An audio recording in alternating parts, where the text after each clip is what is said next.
അധ്യായം 19. മറിയം. അവതരണം മക്കയിൽ. സൂക്തങ്ങൾ 98. നാമം. ഈ സൂറയുടെ നാമം വദ്കുർ ഫിൽ കിതാബി മറിയമ എന്നു തുടങ്ങുന്ന സൂക്തത്തിൽ നിന്നെടുത്തതാണ്. മറിയമിനെ പരാമർശിച്ചിട്ടുള്ള സൂറ എന്നാണിതിന്റെ താൽപര്യം. അവതരണകാലം അബിസീനിയൻ ഹിജ്റയ്ക്ക് മുമ്പാണ് ഇതിന്റെ അവതരണം. മുസ്ലിം മുഹാജിറുകൾ നജ്ജാശിയുടെ ദർബാറിൽ ഹാജരാക്കപ്പെട്ട സന്ദർഭത്തിൽ നിറഞ്ഞ രാജസദസ്സിൽ ജഅഫർ റളിയല്ലാഹു അൻഹു ഈ സൂറ പാരായണം ചെയ്തുവെന്ന് പ്രബലമായ നിവേദനങ്ങളിൽ നിന്ന് വ്യക്തമാകുന്നുണ്ട്. ചരിത്ര പശ്ചാത്തലം. ഈ സൂറ അവതരിച്ച കാലത്തെ അവസ്ഥകളെക്കുറിച്ച് കുറച്ചൊക്കെ നാം സൂറ അൽ കഹഫിന്റെ ആമുഖത്തിൽ സൂചിപ്പിച്ചിട്ടുണ്ട്. എങ്കിലും ആ സംക്ഷിപ്ത സൂചന മാത്രം ഈ സൂറയെയും ഈ ഘട്ടത്തിൽ അവതീർണമായ മറ്റു സൂറകളെയും വേണ്ടവണ്ണം മനസ്സിലാക്കാൻ പര്യാപ്തമാവുകയില്ല. അതിനാൽ നാം അന്നത്തെ സ്ഥിതിവിശേഷങ്ങളെ കുറെ കൂടി വിശദീകരിക്കുകയാണ്. പുച്ഛം, പരിഹാസം, ഭീഷണി, പ്രലോഭനം, ആരോപണങ്ങൾ എന്നിവ മുഖേന ഇസ്ലാമിക പ്രസ്ഥാനത്തെ അമർച്ച ചെയ്യുന്നതിൽ ഖുറൈശി നേതാക്കൾ പരാജയപ്പെട്ടു. തുടർന്നവർ അക്രമം, മർദ്ദനം, ഉപരോധം തുടങ്ങിയ ആയുധങ്ങൾ ഉപയോഗിക്കാൻ തുടങ്ങി. ഓരോ ഗോത്രക്കാരും തങ്ങളുടെ ഗോത്രത്തിലെ നവമുസ്ലിങ്ങളെ പിടികൂടി മർദ്ദിക്കുകയും ബന്ധനസ്ഥരാക്കുകയും ചെയ്തു. അന്നവും വെള്ളവും കൊടുക്കാതെ പീഡിപ്പിച്ചു. എത്രത്തോളമെന്നാൽ അതികിരാതമായ ശാരീരിക മർദ്ദനങ്ങൾക്ക് പോലും വിധേയരാക്കി അവരെ ഇസ്ലാം ഉപേക്ഷിക്കാൻ നിർബന്ധിച്ചുകൊണ്ടിരുന്നു. ഖുറൈശികളുടെ കീഴിലുള്ള അടിമകൾ, ഭൃത്യജനങ്ങൾ, മുൻ അടിമകൾ, പാവപ്പെട്ടവർ മുതലായ അവശവിഭാഗങ്ങളാണ് ഏറ്റവും ക്രൂരമായ വിധത്തിൽ പീഡിപ്പിക്കപ്പെട്ടത്. ബിലാൽ, ആമിറുബിന് ഫുഹൈറ, ഉമ്മു ഉനൈസ്, സിന്നീറ, അമ്മാറുബിന് യാസിർ, അദ്ദേഹത്തിന്റെ മാതാപിതാക്കൾ എന്നിവർ അക്കൂട്ടത്തിൽപ്പെടുന്നു. ക്രൂരമർദ്ദനങ്ങളാണ് അവരെല്ലാം ഏറ്റുവാങ്ങിയിരുന്നത്. അവർക്ക് അന്നവും വെള്ളവും തടയപ്പെട്ടു. മക്കയിലെ ചുട്ടുപഴുത്ത മണലിലൂടെ വലിച്ചിഴക്കപ്പെട്ടു. വെയിലത്ത് കിടത്തി നെഞ്ചിൽ ഭാരിച്ച കല്ലുകൾ കയറ്റിവെച്ച് മണിക്കൂറുകളോളം ഞെരിപിരി കൊള്ളിച്ചു. തൊഴിലാളികളെക്കൊണ്ട് പണിയെടുപ്പിച്ചിട്ട് കൂലി കൊടുക്കാതെ പീഡിപ്പിച്ചു. ബുഖാരിയും മുസ്ലിമും ഹബ്ബാബ് ബിൻ അറത്തിൽ നിന്ന് ഉദ്ധരിക്കുന്നു: ഞാൻ മക്കയിൽ ഒരു ഇരുമ്പ് പണിക്കാരനായിരുന്നു. ആസിബിന് വായിൽ എന്നെക്കൊണ്ട് പണിയെടുപ്പിച്ചു. എന്നിട്ട് ഞാൻ കൂലി വാങ്ങാൻ ചെന്നപ്പോൾ അയാൾ പറയുകയാണ്, നീ മുഹമ്മദിനെ തള്ളിപ്പറഞ്ഞാലല്ലാതെ ഞാൻ കൂലി തരില്ല. കച്ചവടത്തിൽ ഏർപ്പെട്ടിരുന്നവരുടെ കച്ചവടങ്ങൾ തകർക്കാനും ഈ രീതിയിൽ ശ്രമങ്ങൾ നടന്നിരുന്നു. സമൂഹത്തിൽ ഉയർന്ന നിലവാരം പുലർത്തിയിരുന്നവരെ എല്ലാവിധേനയും നിന്ദിക്കാനും അപഹസിക്കാനും ശ്രമിച്ചു. ഈ കാലത്തെ സ്ഥിതിഗതികളെക്കുറിച്ച് ഹബ്ബാബ് റളിയല്ലാഹു അൻഹു പറയുന്നു: ഒരിക്കൽ നബി തിരുമേനി കഅബയുടെ തണലിൽ ആഗതനായി. ഞാൻ അവിടുത്തെ സന്നിധിയിൽ ചെന്ന് ബോധിപ്പിച്ചു: തിരുദൂതരെ, അക്രമം അതിന്റെ മൂർധന്യത്തിലെത്തിയിരിക്കുകയാണ്. അങ്ങ് അള്ളാഹുവിനോട് പ്രാർത്ഥിക്കുന്നില്ലേ? ഇത് കേട്ട് അവിടുത്തെ പരിശുദ്ധ മുഖം ചുവന്നു തുടുത്തു. അവിടുന്ന് പറഞ്ഞു: നിങ്ങൾക്ക് മുമ്പുണ്ടായിരുന്ന വിശ്വാസികളുടെ നേരെ ഇതിനേക്കാൾ കഠിനമായ അക്രമമർദ്ദനങ്ങളുണ്ടായിട്ടുണ്ട്. അവരുടെ അസ്ഥികളിലൂടെ കമ്പികൾ കടത്തിയിരുന്നു. അവരുടെ ശിരസ്സുകൾ വാളുകൊണ്ട് ഈർന്നിരുന്നു. എന്നിട്ടും അവർ തങ്ങളുടെ ദീനിൽ നിന്ന് പിന്മാറിയില്ല. ഉറപ്പിച്ചുകൊള്ളുക, അള്ളാഹു ഈ ദൗത്യം പൂർത്തീകരിക്കുക തന്നെ ചെയ്യും. അങ്ങനെയൊരു കാലം സമാഗതമാകും. അന്ന് ഒരാൾക്ക് സൻആ മുതൽ ഹളറമൗത്ത് വരെ നിർഭയം സഞ്ചരിക്കാനാകും. അള്ളാഹുവിനെയല്ലാതെ മറ്റാരെയും അയാൾക്ക് പേടിക്കേണ്ടി വരില്ല. പക്ഷേ നിങ്ങൾ ധൃതി കാണിക്കുകയാണ്. ബുഖാരി റിപ്പോർട്ട് ചെയ്യുന്നു. ഈ സ്ഥിതിവിശേഷം അസഹ്യമായി തീർന്നപ്പോൾ നുബുവത്തിന്റെ 5-ാം വർഷം തിരുമേനി തന്റെ ശിഷ്യന്മാരോട് പറഞ്ഞു: നിങ്ങൾ അബിസീനിയ രാജ്യത്തേക്ക് പോവുകയാണെങ്കിൽ അതായിരിക്കും നല്ലത്. അവിടെ ഒരു രാജാവുണ്ട്. അദ്ദേഹത്തിന്റെ ഭരണത്തിൽ ആരും മർദ്ദിക്കപ്പെടുന്നില്ല. അത് സത്യം പുലരുന്ന നാടാണ്. അള്ളാഹു നിങ്ങളുടെ ഇപ്പോഴത്തെ ക്ലേശങ്ങളിൽ നിന്ന് ഒരു മോചനമാർഗം ഉണ്ടാക്കിത്തരുന്നതുവരെ നിങ്ങൾ അവിടെ പാർത്തുകൊള്ളുക. ഈ നിർദ്ദേശമനുസരിച്ച് ആദ്യമായി 11 പുരുഷന്മാരും 4 സ്ത്രീകളുമടങ്ങുന്ന ഒരു സംഘം അബിസീനിയയിലേക്ക് തിരിച്ചു. കടൽ തീരം വരെ ഖുറൈശികൾ അവരെ പിന്തുടരുകയുണ്ടായി. എങ്കിലും ഭാഗ്യവശാൽ ശുഐബിയ തുറമുഖത്തുനിന്ന് തക്ക സമയത്ത് ഹബിഷയിലേക്കുള്ള കപ്പൽ കിട്ടിയതിനാൽ ആ മുഹാജിറുകൾ പിടിക്കപ്പെടാതെ രക്ഷപ്പെട്ടു. തുടർന്നുള്ള നാളുകളിൽ കൂടുതൽ ആളുകൾ പലായനം ചെയ്തു. അങ്ങനെ ഏതാനും മാസത്തിനിടയ്ക്ക് ഖുറൈശികളിൽ നിന്നുള്ള 83 പുരുഷന്മാരും 11 സ്ത്രീകളും 7 ഖുറൈശികളല്ലാത്ത മുസ്ലിങ്ങളും അബിസീനിയയിൽ ഒത്തുകൂടി. 40 ആളുകൾ മാത്രമേ മക്കയിൽ നബി തിരുമേനിയോടൊപ്പം ശേഷിച്ചിരുന്നുള്ളൂ. ഈ ഹിജ്റ മക്കയിലെ മിക്ക വീടുകളിലും വലിയ ആഘാതമുണ്ടാക്കി. തങ്ങളുടെ കണ്ണും വെളിച്ചവുമായി പരിഗണിക്കപ്പെട്ടിരുന്ന യുവ അംഗങ്ങൾ ഈ മുഹാജിറുകളിൽ ഉൾപ്പെട്ടുപോകാത്ത കുടുംബങ്ങളൊന്നുമുണ്ടായിരുന്നില്ല. ചിലർക്ക് പുത്രൻ, ചിലർക്ക് ജാമാതാവ്, ചിലർക്ക് പുത്രി, ചിലർക്ക് സഹോദരൻ, ചിലർക്ക് സഹോദരി എന്നിങ്ങനെ കുടുംബത്തിൽ എന്തെങ്കിലുമൊരു നഷ്ടം സംഭവിച്ചിട്ടില്ലാത്ത ആരുമുണ്ടായിരുന്നില്ല. അബൂജഹലിന് നഷ്ടം അയാളുടെ സഹോദരൻ സലമത്തുബിനു ഹിഷാമും പിതൃവ്യപുത്രൻ ഹിഷാമുബിനു അബി ഹുദൈഫയും അയ്യാഷുബിനു അബി റബീയയും പിതൃവ്യപുത്രി ഉമ്മു സലമയുമായിരുന്നു. അബൂ സുഫിയാനാകട്ടെ അദ്ദേഹത്തിന്റെ മകൾ ഉമ്മു ഹബീബയും ഉത്തുബയുടെ മകനും കരൾ ഭോജിയായ ഹിന്ദിന്റെ സഹോദരനുമായ അബൂ ഹുദൈഫയും സുഹൈലുബിനു അമ്രിന്റെ മകൾ സഹ്ലയും. ഈ വിധത്തിൽ മറ്റു ഖുറൈശി പ്രമാണിമാർക്കും അവരുടെ പ്രിയപ്പെട്ടവർ ഇസ്ലാമിനുവേണ്ടി വീട് വിട്ടുപോയതായി കാണേണ്ടി വന്നു. അതിനാൽ ഈ സംഭവം പ്രതിഫലിക്കാത്ത ഒറ്റ കുടുംബവും മക്കയിലുണ്ടായിരുന്നില്ല. ചിലർ ഇതുമൂലം മുമ്പത്തേക്കാൾ ഇസ്ലാം വിരോധികളായിത്തീർന്നു. മറ്റു ചിലരിലാകട്ടെ അതുണ്ടാക്കിയ പ്രതികരണം ഒടുവിൽ അവരും മുസ്ലിങ്ങളാവുക എന്നതായിരുന്നു. ഉമറിന്റെ ഇസ്ലാം വിരോധത്തിന് ആദ്യം ആഘാതമേൽപ്പിച്ച സംഭവം അദ്ദേഹത്തിന്റെ ഉറ്റബന്ധു ലൈല ബിൻതു അബി അസ്മ ഇപ്രകാരം വിവരിക്കുന്നു. ഞാൻ ഹിജ്റയ്ക്കു വേണ്ടി സാമാനങ്ങൾ ഭാണ്ഡമാക്കുകയായിരുന്നു. എന്റെ ഭർത്താവ് ആമിർ ബിനു റബിഅ അപ്പോൾ എന്തോ ആവശ്യത്തിന് പുറത്തുപോയിരിക്കുകയായിരുന്നു. ഈ സന്ദർഭത്തിൽ ഉമർ വന്നു. അദ്ദേഹം എന്റെ തയ്യാറെടുപ്പുകൾ നോക്കിക്കൊണ്ട് അങ്ങനെ നിന്നു. കുറച്ചുനേരം കഴിഞ്ഞപ്പോൾ ചോദിച്ചു, ഉമ്മു അബ്ദുല്ല പോവുകയാണോ? ഞാൻ പറഞ്ഞു, അതെ, അല്ലാഹുവാണ് സത്യം. നിങ്ങൾ ഞങ്ങളെ വല്ലാതെ ദ്രോഹിച്ചിരിക്കുന്നു. അല്ലാഹുവിന്റെ ഭൂമി വിശാലമാണ്. ദൈവം സമാധാനമേകുന്ന ഏതെങ്കിലും നാട്ടിലേക്ക് പോവുകയാണ് ഞങ്ങൾ. ഇത് കേട്ട ഉമറിന്റെ മുഖത്ത് കനിവൂറുന്നത് കാണാനായി. ഞാൻ ഒരിക്കലും അദ്ദേഹത്തെ അങ്ങനെ കണ്ടിട്ടുണ്ടായിരുന്നില്ല. അല്ലാഹു നിങ്ങളെ തുണയ്ക്കട്ടെ എന്ന് മാത്രം പറഞ്ഞ് അദ്ദേഹം സ്ഥലം വിട്ടു. അബിസീനിയൻ ഹിജ്റയ്ക്ക് ശേഷം ഖുറൈശി പ്രമാണിമാർ ഒത്തുകൂടി ഇപ്രകാരം ഒരു തീരുമാനമെടുത്തു. അബ്ദുല്ലാഹിബിനു അബി റബിയയെയും അമ്രുബിനുൽ ആസിനെയും ധാരാളം വിലപിടിപ്പുള്ള കാഴ്ചകളുമായി അബിസീനിയയിലേക്ക് അയക്കുക. മക്കയിൽ നിന്നുള്ള മുസ്ലിം മുഹാജിറുകളെ തിരിച്ചയക്കുന്നതിന് ഇവർ ഏത് വിധേനയെങ്കിലും നജ്ജാശി രാജാവിനെ സമ്മതിപ്പിക്കണം. മുഹാജിറുകളിൽ ഒരാളായിരുന്ന ഉമ്മുൽ മുഅ്മിനീൻ ഉമ്മു സലമ റളിയല്ലാഹു അൻഹ ഈ സംഭവം വളരെ വിശദമായി നിവേദനം ചെയ്തിട്ടുണ്ട്. അവർ പറയുന്നു, ഖുറൈശികളുടെ ഈ രണ്ട് നയതന്ത്ര പ്രതിനിധികളും ഞങ്ങളുടെ പിറകെ അബിസീനിയയിലെത്തി. അവർ ആദ്യമായി നജ്ജാശി രാജാവിന്റെ പരിവാരങ്ങൾക്കും പ്രഭുക്കൾക്കും നല്ല സമ്മാനങ്ങൾ നൽകി. മുഹാജിറുകളെ തിരിച്ചയക്കാൻ നജ്ജാശിയിൽ ഒറ്റക്കെട്ടായി സമ്മർദ്ദം ചെലുത്താമെന്ന് അവരെക്കൊണ്ട് സമ്മതിപ്പിച്ചു. അനന്തരം അവർ നജ്ജാശി രാജാവിനെ മുഖം കാണിച്ച് വിലപ്പെട്ട കാഴ്ചകൾ സമർപ്പിച്ച ശേഷം ബോധിപ്പിച്ചു, ഞങ്ങളുടെ പട്ടണത്തിൽ നിന്ന് കുറെ വിഡ്ഢികളായ അടിമകൾ ഓടിപ്പോന്ന് അങ്ങയുടെ നാട്ടിലെത്തിയിരിക്കുന്നു.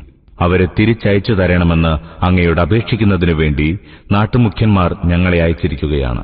ഈ ചെറുപ്പക്കാർ ഞങ്ങളുടെ മതത്തിൽ നിന്ന് പുറത്തുപോയിരിക്കുന്നു. അങ്ങയുടെ മതത്തിൽ ചേർന്നിട്ടുമില്ല. അവർ ഒരു പുത്തൻ മതം ഉണ്ടാക്കിയിരിക്കുകയാണ്. ദൂതന്മാർ ഇത് പറഞ്ഞു തീരേണ്ട താമസം ദർബാർവാസികൾ നാനാഭാഗത്തു നിന്നും ഒരേ ശബ്ദത്തിൽ പറഞ്ഞു തുടങ്ങി, ഇത്തരം ആളുകളെ തീർച്ചയായും തിരിച്ചയച്ചു കൊടുക്കേണ്ടതാണ്. അവരുടെ കുഴപ്പമെന്താണെന്ന് അവരുടെ ജനത്തിനാണല്ലോ നന്നായി അറിയുക. അവരെ ഇവിടെ നിർത്തുന്നത് നന്നല്ല. എന്നാൽ നജ്ജാശി അതിനോട് യോജിച്ചില്ല. അദ്ദേഹം പറഞ്ഞു, ഞാൻ അവരെ അങ്ങനെയങ്ങ് ഏൽപ്പിച്ചു കൊടുക്കുകയില്ല. മറ്റു നാടുകൾ വെടിഞ്ഞ് എന്റെ നാട്ടിൽ വിശ്വാസമർപ്പിക്കുകയും ഇവിടെ അഭയസ്ഥാനമായി സ്വീകരിക്കുകയും ചെയ്തുകൊണ്ട് എത്തിയ ആളുകളുടെ വിശ്വാസത്തെ ഞാൻ ഒരിക്കലും വഞ്ചിക്കുകയില്ല. ആദ്യമായി ഞാൻ അവരെ വിളിച്ചന്വേഷിക്കട്ടെ, ഈ ആളുകൾ അവരെക്കുറിച്ച് പറയുന്നതിന്റെ യാഥാർത്ഥ്യമെന്താണെന്ന്. തുടർന്ന് പ്രവാചക ശിഷ്യന്മാരെ ദർബാറിൽ ഹാജരാക്കാൻ ഉത്തരവുണ്ടായി. രാജാവിന്റെ ഉത്തരവ് കിട്ടിയപ്പോൾ മുഹാജിറുകൾ ഒത്തുകൂടി രാജസദസ്സിൽ എന്തു പറയണമെന്നതിനെക്കുറിച്ച് ചർച്ച ചെയ്തു. ഒടുവിൽ അവർ ഏകകണ്ഠമായി കൈക്കൊണ്ട തീരുമാനം ഇതായിരുന്നു: രാജാവ് നമ്മെ ഇവിടെ നിൽക്കാൻ അനുവദിച്ചാലും ശരി, പുറന്തള്ളിയാലും ശരി, നബി തിരുമേനി നമ്മെ പഠിപ്പിച്ചിട്ടുള്ളതെന്താണോ അത് ഏറ്റക്കുറവില്ലാതെ രാജാവിന്റെ മുമ്പിൽ അവതരിപ്പിക്കുക. അങ്ങനെ അവർ ദർബാറിലെത്തിയ ഉടനെ നജ്ജാശി ചോദിച്ചു, നിങ്ങളുടെ നിലപാടെന്താണ്? സ്വന്തം ജനതയുടെ മതം നിങ്ങൾ ഉപേക്ഷിച്ചു, എന്റെ മതത്തിൽ ചേർന്നിട്ടുമില്ല. ലോകത്തുള്ള മറ്റേതെങ്കിലും ഒരു മതത്തെ നിങ്ങൾ സ്വീകരിച്ചിട്ടില്ല. നിങ്ങളുടെ ഈ പുത്തൻ മതം എന്താണ്? ഇതിനു മറുപടിയായി മുഹാജിറുകളുടെ ഭാഗത്തുനിന്ന് ജഅഫർ ബിനു അബി ത്വാലിബ് സന്ദർഭോചിതമായ ഒരു പ്രഭാഷണം ചെയ്തു. അതിലൊന്നാമതായി ജാഹിലിയ അറബികളുടെ മതപരവും ധാർമ്മികവും സാംസ്കാരികവുമായ ജീർണതകൾ വിവരിച്ചു. തുടർന്ന് നബിയുടെ നിയോഗത്തെ പരാമർശിച്ചുകൊണ്ട് അവിടുത്തെ സന്ദേശങ്ങൾ വർണ്ണിച്ചു. അനന്തരം പ്രവാചകനെ പിന്തുടരുന്നവരോട് ഖുറൈശികൾ കാണിക്കുന്ന അക്രമമർദ്ദനങ്ങൾ വിവരിച്ചു. തങ്ങൾ മറ്റു നാടുകളിലേക്കൊന്നും പോകാതെ ഇങ്ങോട്ടാണ് വന്നിരിക്കുന്നത്. ഇവിടെ തങ്ങൾക്കെതിരെ അക്രമവും അന്യായവും ഉണ്ടാവുകയില്ല എന്ന പ്രതീക്ഷയാണ് ഞങ്ങൾക്കുള്ളത്. ഇങ്ങനെ പറഞ്ഞുകൊണ്ടാണ് ജാഫർ തന്റെ പ്രഭാഷണം അവസാനിപ്പിച്ചത്. ഈ പ്രഭാഷണം കേട്ട നജ്ജാശി പറഞ്ഞു, ദൈവത്തിങ്കൽ നിന്ന് നിങ്ങളുടെ പ്രവാചകന് അവതരിച്ചിരിക്കുന്നു എന്ന് പറഞ്ഞ ആ സൂക്തങ്ങൾ കുറച്ച് എന്നെ കേൾപ്പിക്കുക. മറുപടിയായി ജാഫർ സൂറ മറിയമിലെ യഹ്യായെയും ഈസായെയും കുറിച്ച ആദ്യ ഭാഗങ്ങൾ പാരായണം ചെയ്തു. നജ്ജാശി അത് കേട്ടുകൊണ്ടിരിക്കെ കരയുകയായിരുന്നു. അങ്ങനെ അദ്ദേഹത്തിന്റെ താടി നനഞ്ഞുപോയി.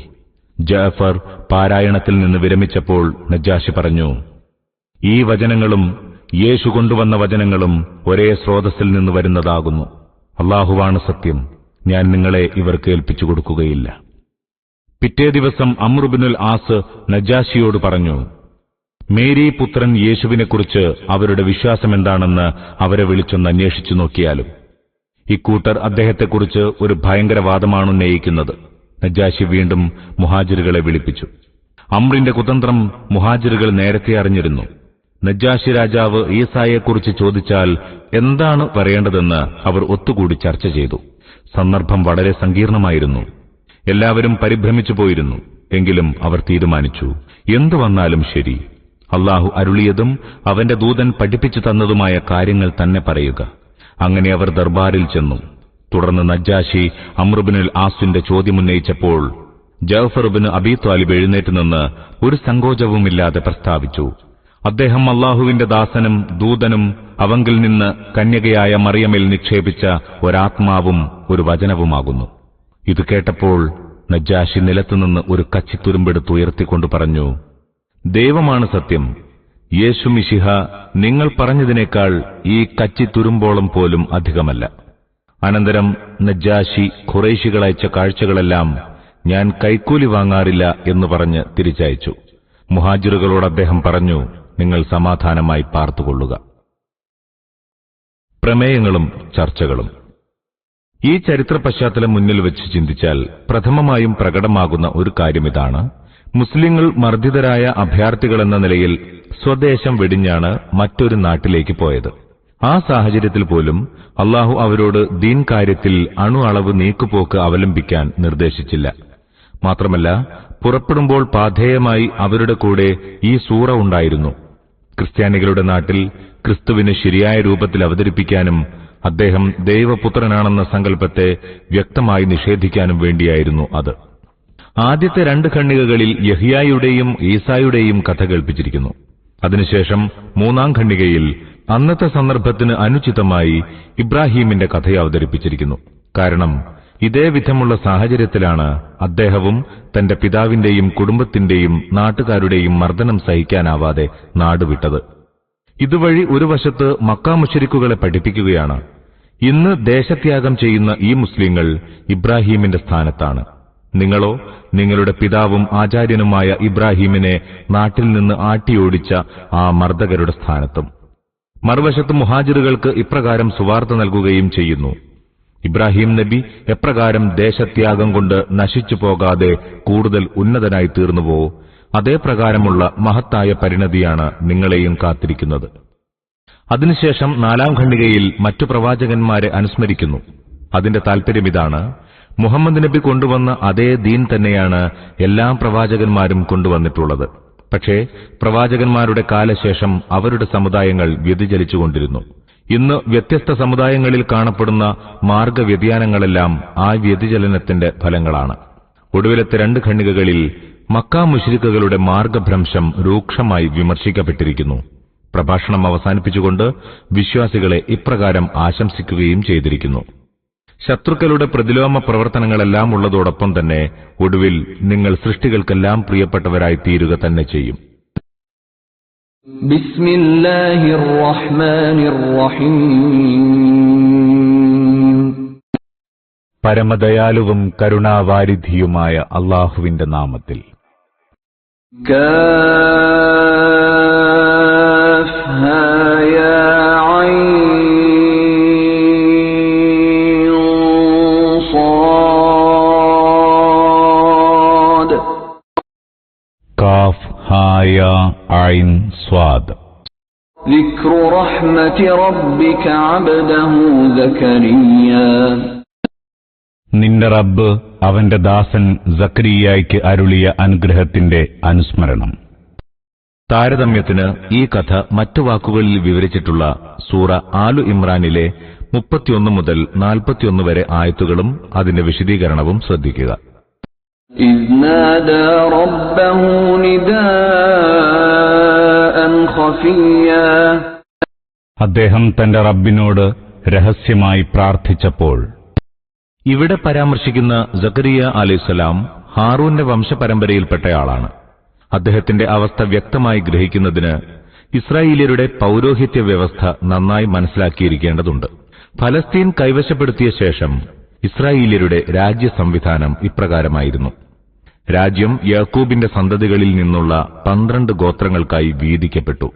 13ാം ഗോത്രമായ ലാവി ബിൻ യാക്കൂബ് കുടുംബം മതപരമായ സേവനങ്ങൾക്കായി പ്രത്യേകം നിയോഗിക്കപ്പെട്ടവരായിരുന്നു. കൂടാതെ ലാവി വംശത്തിൽ തന്നെ വിശുദ്ധ ദേവാലയത്തിൽ ദൈവത്തിനു മുമ്പിൽ സുഗന്ധധൂപം കത്തിക്കുക, വിശുദ്ധ ശുശ്രൂഷകൾ നടത്തുക തുടങ്ങിയ ചടങ്ങുകൾ ചെയ്തിരുന്ന കുടുംബം ഹാറൂൻ തറവാട്ടുകാരായിരുന്നു. ഇതര ലാവി വംശങ്ങൾക്ക് ജെറുസലമിൽ വിശുദ്ധ ദേവാലയത്തിനകത്ത് കടക്കാൻ കഴിഞ്ഞിരുന്നില്ല. ശ്രീകോവിലിൽ പൂജ നടക്കുന്ന സമയത്ത് അവർ അങ്കണങ്ങളിലും മറ്റു മുറികളിലും ശുശ്രൂഷകൾ ചെയ്യുകയായിരിക്കും. സാബത്തുനാളിലും ഉത്സവകാലത്തും ബലികൾ നടത്തിയിരുന്നതും അവരാണ്. വിശുദ്ധ ദേവാലയത്തിന്റെ ഭരണം ഹാറൂൺ സന്തതികൾക്കിടയിൽ വീതിക്കപ്പെട്ടിരുന്നു. ഹാറൂൺ വംശത്തിൽ വിശുദ്ധ ദേവാലയത്തിൽ വഴിക്ക് വഴിയായി മുഖ്യപൂജ നടത്തിയിരുന്ന 24 കുടുംബങ്ങളുണ്ടായിരുന്നു. ഇതിലൊരു കുടുംബമായിരുന്നു അബിയാഗ് കുടുംബം. പ്രസ്തുത കുടുംബത്തിന്റെ നായകനായിരുന്നു സക്കരിയ. തന്റെ കുടുംബത്തിന്റെ ഊഴം വരുമ്പോൾ വിശുദ്ധ ദേവാലയത്തിൽ ചെന്നിരുന്നതും പൂജാകർമ്മങ്ങൾ നടത്തിയിരുന്നതും അദ്ദേഹം തന്നെയായിരുന്നു. ബൈബിൾ ദിനവൃത്താന്തം 1:23-24 വചനങ്ങളിൽ ഇതിന്റെ വിശദീകരണമുണ്ട്. قال رب إني وهن العظم مني واشتعل الرأس شيبا ولم أكن بدعائك رب شقيا. അദ്ദേഹം ബോധിപ്പിച്ചു, നാഥ, എന്റെ അസ്ഥികൾ വരെ ദുർബലമായി കഴിഞ്ഞു. ശിരസാണെങ്കിൽ നരച്ച് മിന്നിത്തിളങ്ങുന്നു. നാഥ, ഞാൻ നിന്നോട് പ്രാർത്ഥിച്ചിട്ട് ഒരിക്കലും പരാജിതനായിട്ടില്ല.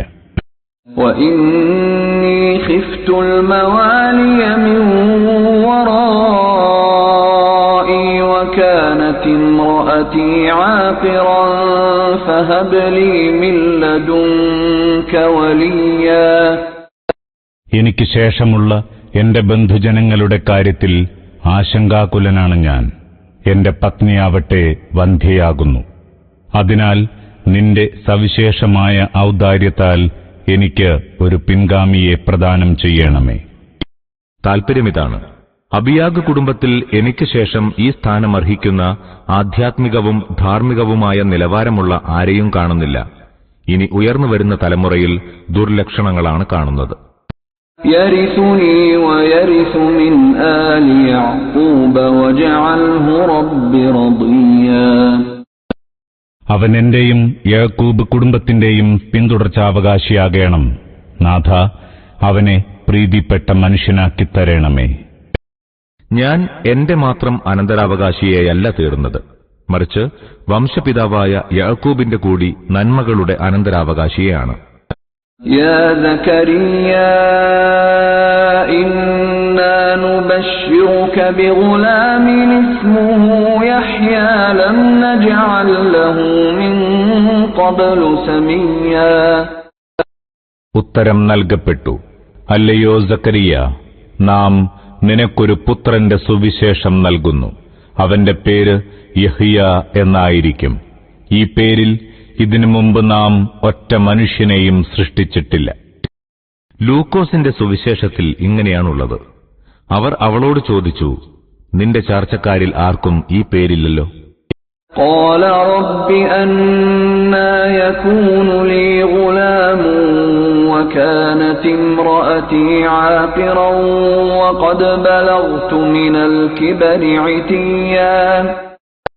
അദ്ദേഹം ബോധിപ്പിച്ചു, നാഥ, എനിക്കെങ്ങനെയാണ് പുത്രനുണ്ടാവുക? എന്റെ പത്നി വന്ധ്യയാണല്ലോ, ഞാനോ പ്രായാധിക്യത്താൽ ചുക്കിച്ചുളിഞ്ഞു പോയിരിക്കുന്നു. قال كذلك قال ربك هو علي هين وقد خلقتك من قبل ولم تك شيئا.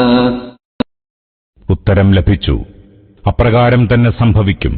നിന്റെ നാഥൻ അരുളുന്നു, എന്തെന്നാൽ എനിക്കത് നിസ്സാര കാര്യമാകുന്നു.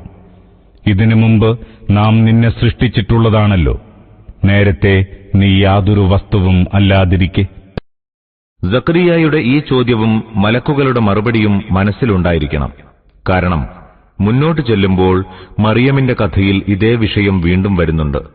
അതിന് ഇവിടെയുള്ള അതേ ആശയം തന്നെയാണല്ലോ അവിടെയും ഉണ്ടാവുക. സക്കറിയ പറയുന്നു, ഞാൻ വൃദ്ധനാണ്, എന്റെ ഭാര്യ വന്ധ്യയും, പിന്നെ എനിക്ക് എങ്ങനെ പുത്രനുണ്ടാകും? മലക്കു പറഞ്ഞു, അങ്ങനെ ഉണ്ടാവുക തന്നെ ചെയ്യും. അതായത് താങ്കൾ വൃദ്ധനും താങ്കളുടെ ഭാര്യ വന്ധ്യയുമായിരിക്കെ തന്നെ താങ്കൾക്ക് പുത്രനുണ്ടാകും. അനന്തരം അത് അള്ളാഹുവിന്റെ കഴിവിൽ വിശ്വാസമർപ്പിക്കുന്നു. അതായത് ശൂന്യതയിൽ നിന്ന് നിനക്ക് ഉണ്മയേകിയ ആ ദൈവമുണ്ടല്ലോ, അവന്റെ കഴിവിനാൽ നിന്നെപ്പോലൊരു വയോധികൻ ജീവിതം മുഴുവൻ വന്ധ്യയായി കഴിഞ്ഞ ഒരു സ്ത്രീയിൽ സന്താനം ഉൽപ്പാദിപ്പിക്കുക ഒട്ടും വിദൂരമായ കാര്യമല്ല. قال رب اجعل لي آية قال آيتك ألا تكلم الناس 3 ليال سويا. സക്കറിയ ബോധിപ്പിച്ചു, നാഥ, എനിക്കൊരു ദൃഷ്ടാന്തം നിശ്ചയിച്ചു തരിക. അവൻ അരുളി, നിനക്കുള്ള ദൃഷ്ടാന്തം തുടർച്ചയായി 3 നാൾ ആളുകളോട് സംസാരിക്കാൻ സാധിക്കാതിരിക്കുക എന്നതാകുന്നു.